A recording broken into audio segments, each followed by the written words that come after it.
সংগ্রামের সভাপতি জনাব হাসিনুল হাক্কা মন্ডল আজকের অনুষ্ঠানে প্রধান বক্তার কথা ছিলেন প্রধান বাবলুর। কালকে থেকেও শরীর খারাপ, হয়তো আসতে পারেনি। আরও যে সমস্ত নেতৃত্বের নাম ছিল অনেকেই আসেননি, হয়তো নির্দিষ্ট কারণে, এবং এখানে তাদের বক্তৃতার কথা মঞ্চ থেকে ডাকা হয়েছে, তারা প্যান্ডেলের মধ্যে আছেন। উপস্থিত সম্মানিত নেতৃবৃন্দ, সারা ইউনিয়ন আমার সদ্য মুরব্বীগণ, বিভিন্ন অঙ্গ সহযোগী সংগঠনের ভাই এবং বোনেরা, আসসালামু আলাইকুম। হিন্দু সম্প্রদায়ের যারা আছেন তাদের প্রতি আমরা শুভেচ্ছা জানাচ্ছি। আসলে ব্যক্তিগতভাবে বেগম খালেদা জিয়ার আত্মার মাগফিরাত কামনা করবো এত তাড়াতাড়ি, এটা আমি কোনোদিন ভাবিনি। তার বয়স হয়েছিল, উনি অসুস্থ ছিলেন, তারপরেও ভাবতাম মহান আল্লাহ পাক আরো কয়েকটা বছর আমাদের মাঝে ওনাকে রাখবেন। দেশের প্রয়োজনে, খুবই প্রয়োজন ছিল দেশের জন্য।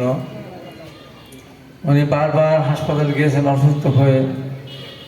বাংলাদেশের লক্ষ লক্ষ মানুষ, কোটি কোটি মানুষ তার জন্য দোয়া করেছেন। করোনাকালীন সময়ে পৃথিবীর বহু উন্নত দেশের অল্প বয়স্ক থেকে শুরু করে অনেক সুঠামধারী দেহের অধিকারী অনেকেই করোনার কাছে হার মেনে পৃথিবী থেকে বিদায় নিয়েছেন।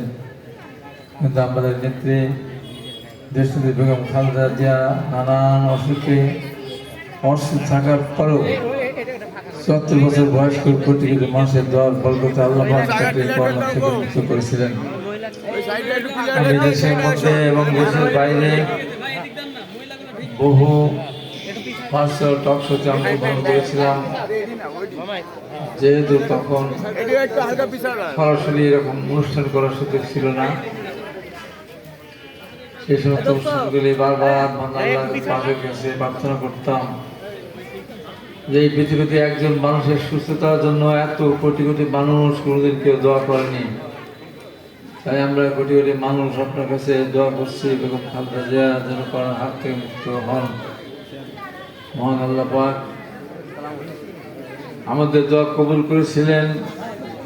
আমি অনেকবার বলেছি, যদি বেগম খালেদা জিয়া করোনার হাত থেকে মুক্ত না হন, এত কোটি কোটি মানুষের দোয়ার পরেও তাহলে আমরা সবাই বাংলা হয়ে যাব।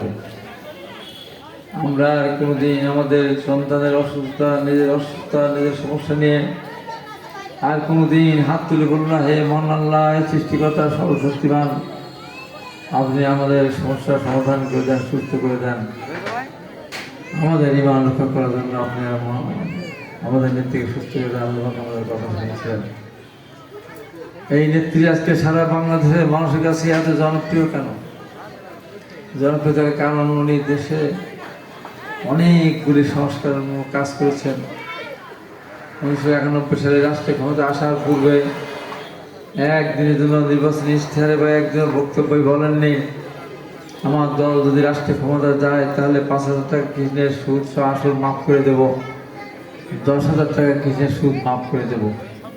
অথচ ক্ষমতা আসার পর উনি এগুলি মাফ করে দিয়েছিলেন, যে কারণে তৎকালীন অর্থমন্ত্রী সাইদুর রহমান ম্যাডাম খালেদাকে বলেছেন, ম্যাডাম কেটা কাজ করা শুরু করলেন, সব মাফ করে দেওয়ার শুরু করলাম দেশ চালার কি দিয়ে। ম্যাডাম খালেদা বলেছেন, আমার কৃষক বাঁচলে আমরা বাঁচবো, আমার কৃষক বাঁচলে বাংলাদেশ বাঁচবে। দেশ চালানোর জন্য অনেক কিছু, অনেক দিক থেকে আপনার অর্থ সংকলনের ব্যবস্থা করার সুযোগ আছে। কৃষকদের ব্যাপারে একটি কথাও বলবেন না। এই নেত্রী ক্ষমতা আসার পরে বলেননি বাচ্চারা স্কুলে গেলে তার জন্য 30 কেজি করে গম দেবেন, মেয়েদের উপবৃত্তি প্রদান করবেন। অথচ ক্ষমতা আসার পর লাখ লাখ শিশুদেরকে এই শিক্ষার বিনিময়ে 30 কেজি করে গম দিয়েছেন, মেয়েদেরকে উপবৃত্তি দিয়েছেন, এবং মেয়েদের শিক্ষা ধীরে ধীরে অবৈতনিক শিক্ষা ব্যবস্থায় উনি পরিণত করেছিলেন। এই নেত্রী ক্ষমতা আসার পর বাংলাদেশে মাত্র কয়েকটি